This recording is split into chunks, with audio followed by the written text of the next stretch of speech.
Hello students, in this video I am going to explain you the book exercise and short and very short question answers of chapter 1 in geography.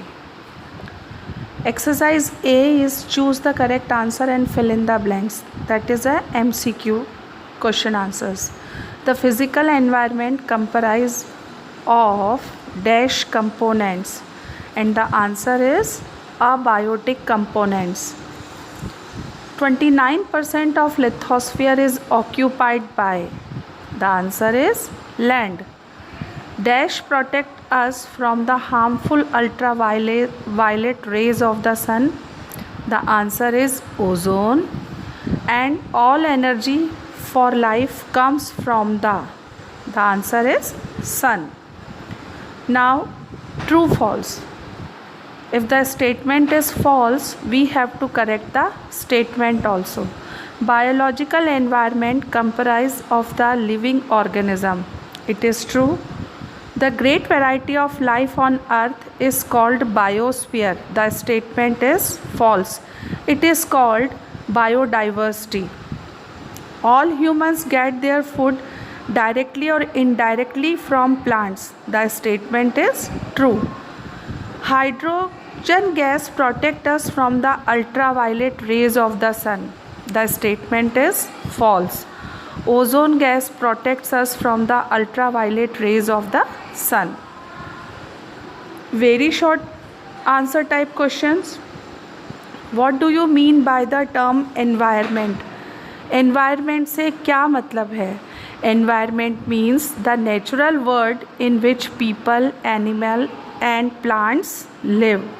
वो प्राकृतिक संसार जहाँ पर कि इंसान, पशु पक्षी, पेड़ पौधे रहते हैं और अपने आसपास की सराउंडिंग्स के साथ में इंटरेक्शन करते हैं. What are the constituents of the hydrosphere? पानी. हाइड्रोस्फीयर किस किस से मिलकर के बना है? क्या क्या चीज़ें हाइड्रोस्फीयर के अंदर शामिल होती है? That are ocean, seas, lakes, ponds, rivers, streams etcetera.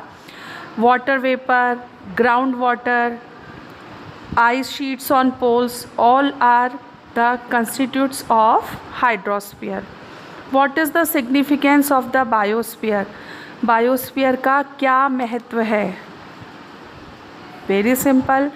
Biosphere provides the earth with life, as it is the only domain where life exists.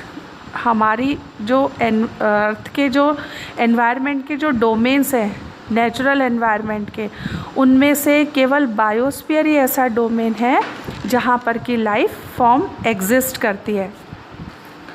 Question number 4. What do you understand by human environment? Human environment से क्या मतलब है? वो environment that is created by the human beings, means the artificial environment which is created by human. It includes buildings, roads, cities, family, society, etc. Now let us come to next exercise, that is D. Answer the following questions in 50 to 70 words. Means short answer type question. Give a comparison of the physical environment and the biological environment. यहाँ students यहाँ पर हमें physical environment और biological environment के आपस में एक दूसरे से डिफरेंसेस बताने हैं.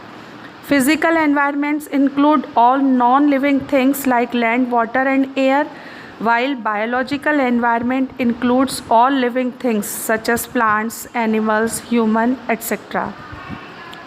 How is the lithosphere useful to us? क्या महत्व है लिथोस्फीयर लैंड का हमारे लिए? Lithosphere provides us with land. Land नहीं होगी तो हम घर नहीं बना सकते. It provides us soil that is used for agriculture. Land पे ही मिट्टी मिलती है और मिट्टी का यूज़ होता है एग्रीकल्चर में. Rocks and minerals are also found on the lithosphere. चट्टाने और खनिज ये लिथोस्फीयर पे ही मिलते हैं और ये हमारी प्रोग्रेस के लिए बहुत ज़्यादा इम्पॉर्टेंट होते हैं. What is the importance of the hydrosphere? Hydrosphere की क्या इम्पोर्टेंस है? Water supports all forms of life on earth. Fresh water is used for drinking, cooking, washing etcetera. Fresh water is used in agriculture and in industries. Water supports as a means of transport.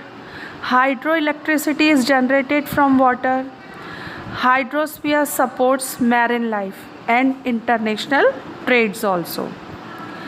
Why do human beings modify their environment? आदमियों ने environment को, हमने human beings ने environment को modify क्यों कर दिया, उसको चेंज क्यों कर दिया? टू फुलफिल आवर नीड्स, अपनी ज़रूरतों को पूरा करने के लिए. Thank you.